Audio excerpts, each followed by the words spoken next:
بسم الله الرحمن الرحيم. السلام عليكم ورحمة الله وبركاته. كسو دواد SMCC كسمو بدا عنو ولغا ما aragtay qof kusmo عنو يعني adiga wuxuu dhacday bal aan fiirino qaababka cunnooyinka lagu smoobo iyo waxa aan kala jeedno. Cunno kusmoobida waxa ay ka dhigan tahay in qofkii uu cuno cunno waxyeeleysan ama ay ku dhalatay bakteeriyo. Cunnadaas oo dhibaataysan aan cunno waxaa nagu dhici kara in aan ku sumowno in bakteeriyada jirkeena ay falgal ka sameyso isla markiina ay abuurto infection kaasoo keena in qofkii shuban iyo matag iyo xumadba uu yeesho. Haddaba waxyaalaha keena in cunnooyinka sumoobaan waxaa ka mid ah in cunnadii ayada oo bisil meel la dhigo kadibna ay bacteriophage ama gooryaanada qaar ay fursad u helaan ay ku dhashaan.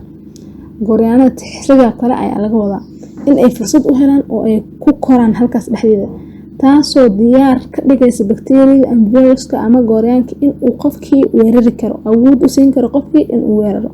dabcan haddii rooti aan dhigno meel aan u soo naqano 2 maalin dabadeed ama 3 maalin dabadeed waxaan arkaynaa rootigii asaga uu kalar yeeshay asaga oo isbedelay asaga oo wax ay soo fuuleen waxa soo fuulay waxa ay ka dhigan tahay in bakteeriya fursad u hesho in ay ku korto halkaas.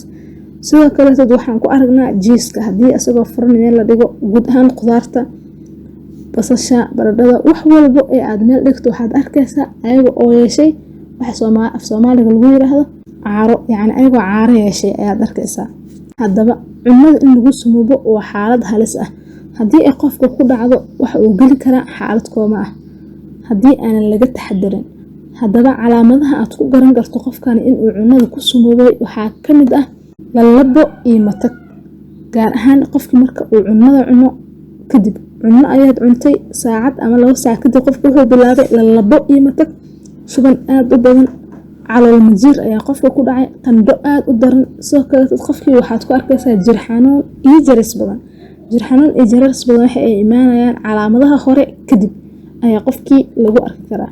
sidoo kale qandhada iyo labalabada iyo mataga waxaa soo horeynaya labalabada iyo mataga inta badan qofku wuxuu ku waalanayaa shuban iyo matag wax igu dhacay ma aqaan ayuu ku leeyahay. Soomaalidana inta badan aad ay u fahansan yihiin qofka waxa la yiraahdaa dhowr cunto oo kala nooc ah markii uu cuno ama dhowr meel uu wax ka cuno shuban iyo matag ayaa ku dhaco. taasina waa qaab ka mid ah ka caloosha uga falceliso marka la geeyo waxyaabo tiro badan oo aysan xamili karin waayo calooshu waa weel cabir leh haddii qofka uu in xadigeeda ka badan uu ku shubo macquul maahan in ay hayso waa in ay sii deysaa waa in hore ama ka soo deysaa ama weelkii gadaal uu ka sii daaya labadaas meelna way u furantaa caloosha. haddaba sidee aan cunnooyinka ugu sumoobo cunno aan si wanaagsan loo karkarin gaar ahaan caanaha lo'da. caano walba waxaa laga yaabaa caanaha in hashii ama neefkii la soo mariyay shay naaskiisa la mariyay ama ibtiisa la mariyay dabadeed caanihii laga soo lisay waxaa ku soo raaci karo waxyaabo bakteeriya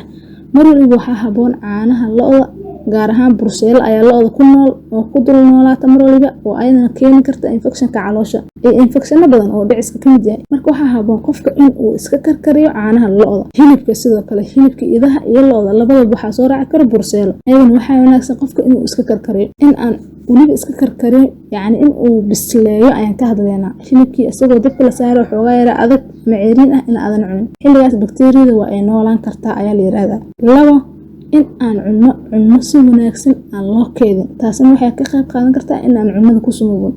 tusaale cunno ayaad ilmaha u baxsatay oo siisatay haaf ayaad ka reebtay haafkii aad reebtay adigoo si wanaagsan u keedin ee gacmaha la geliyay ayaad meel dhigtay tomorrow ama berridii ayaad tiraahday caruurtii cuna. dabcan waxaa ka dhalanaysa in ilmaha ay ku sumoobaan cunnadaas haddii ay u fududaato sumoobaas ama haddii ay ku adkaato labadana way dhici kartaa wax la fududaysan kara maahan. waxaa kaloo keeni karta in aan cabno caanaha haddii ay waqti badan meel iska yaalaan. tusaale waxaa ka mid ah caanooyinka yogurtiga ka mid ah caano mariiciga ka mid ah caanaha lo'da ka mid ah caanaha geela ka mid ah everything whatever ay ahaadaan sababtoo ah markii waxaan muddo dheer uu meel yaalo waxaa ka dhalan kara fursadda ay bakteeriyada u heli karto in ay ku dhakorto waxaa badan fursadda ay bakteeriyada u heli karto in ay ku karto shaygaas. haddaba bakteeriyada oo diyaar ah marka aad adiga cabto wax kale ma dhacayaan waa in ay falgal sameysaa oo aad shuban iyo matag bilowdaa.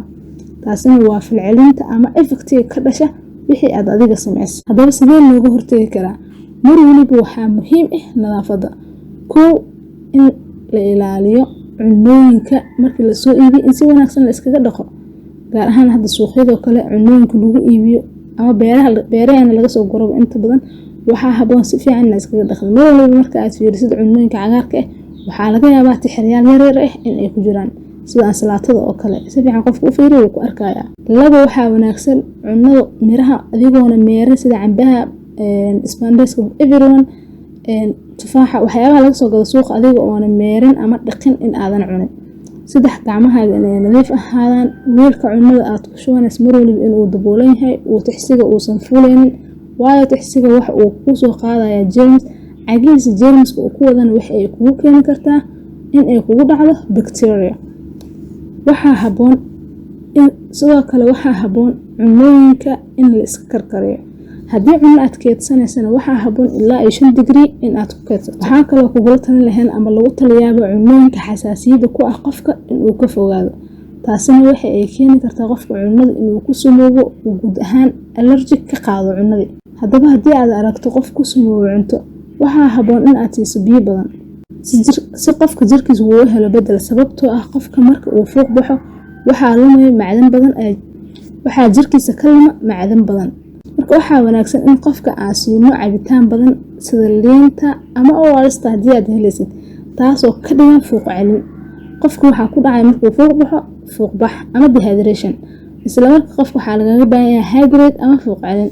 Sidoo kalena haddii aadan haysan ORS ha ka welwelin oo waxaad ku samaysan kartaa gurigaada waliba si fudud. Waxaadna ka helaysaa warbixinada ORS ayadoo qoraal iyo akhrisba ah meelaha internetka ah, baraha bulshada ama internetka. Asalaamu calaykum waraxmatullaahi wabarakaatuh. Waad ku mahadsantahay daawashada muuqaalkan.